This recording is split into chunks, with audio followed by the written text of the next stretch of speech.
Looks good. This garage needs better tool organization.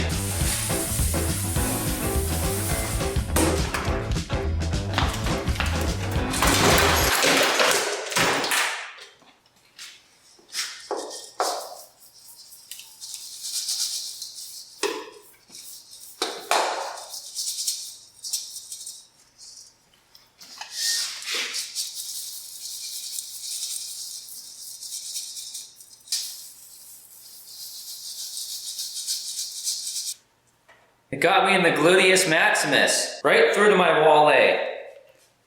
Good thing there's no money in here. That should be a cologne. Sweat and oil-soaked leather. Oh, it got you too. Sorry about that. Is that ketchup? Now is one of these critical moments where I get to decide, do I let the oil soak into my skin? Or do I go change? You know, it's funny how things work because I was moving everything off the toolbox so that we wouldn't knock over this jug of oil. Almost spilt it again. That has a rusty drum brake adjuster soaking in it. And the good thing is, this drawer will never rust.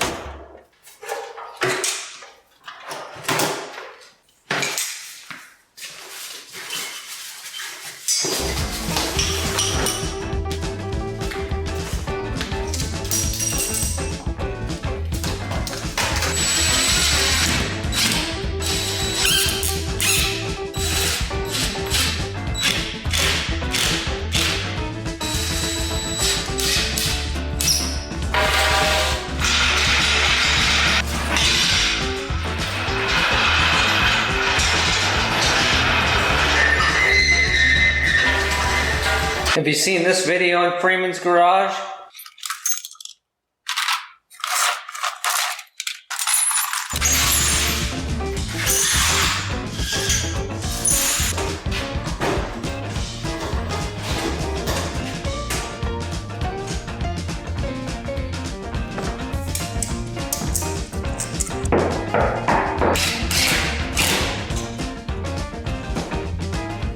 This still has oil on it from running the straight 6 and the C10 with no valve cover. Yeah! I find humor in that. I have no idea how this is going to work out.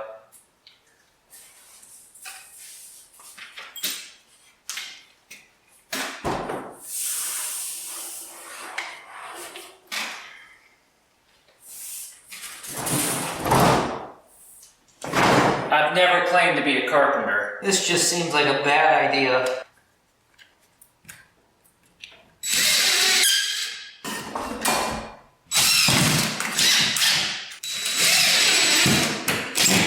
It's been a while since I found an excuse to use clamps, so this is actually pretty exciting for me.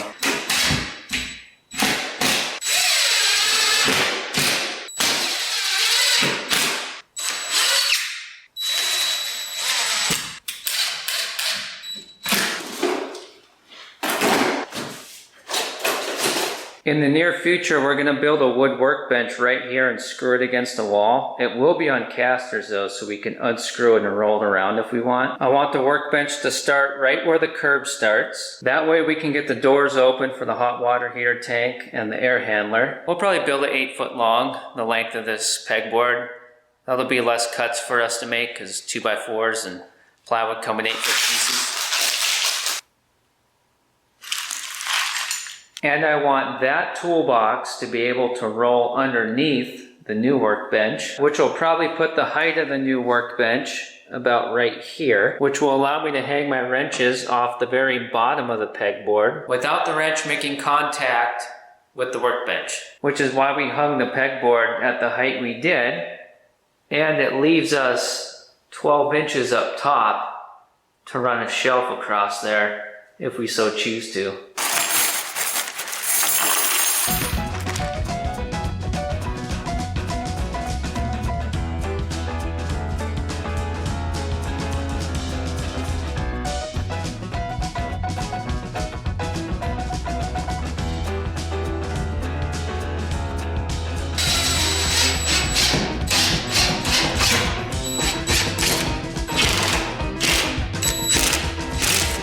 swivel.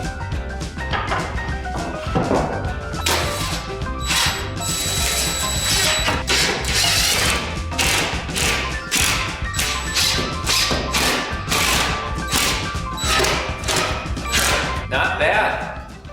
Let's double check everything.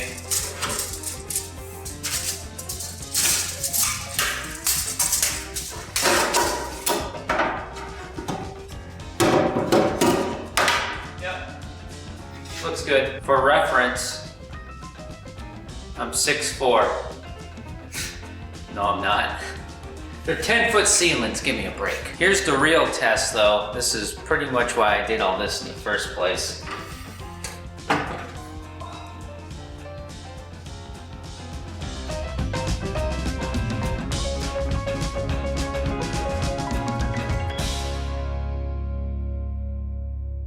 Well, a guy went ahead and threw together this little beauty for himself as well. I got some scrap 3/4 inch plywood laying around and a milk crate full of shelf brackets, so, you know, I just thought it was the thing to do. When I start loading this shelf up, if it needs, you know, another bracket or two underneath it, it won't be nothing just to add that under there. I might even add a light underneath it just to light up the drill press, the parts washer, and the blast cabinet a little bit better. Now I was just thinking, I've got more 3/4 inch plywood, really nice clean pieces just like this. They're actually stripped down like that too, about 2 feet wide. I could easily add another one right there, kind of make a, I guess, an L-shaped shelf right here in the corner going that way. Although I suppose the shelf brackets would get in the way. Well, if you had a shelf bracket here, and the door would probably run into it. Maybe if just on this end you just put light stuff up there like bubble wrap, rolls of bubble wrap or something, and just don't have a shelf bracket. Put all the heavy stuff down on the other side where you have your brackets. Not bad. There's more improvements to do in this garage, but baby steps. I'm gonna go ahead and have some chicken and potatoes.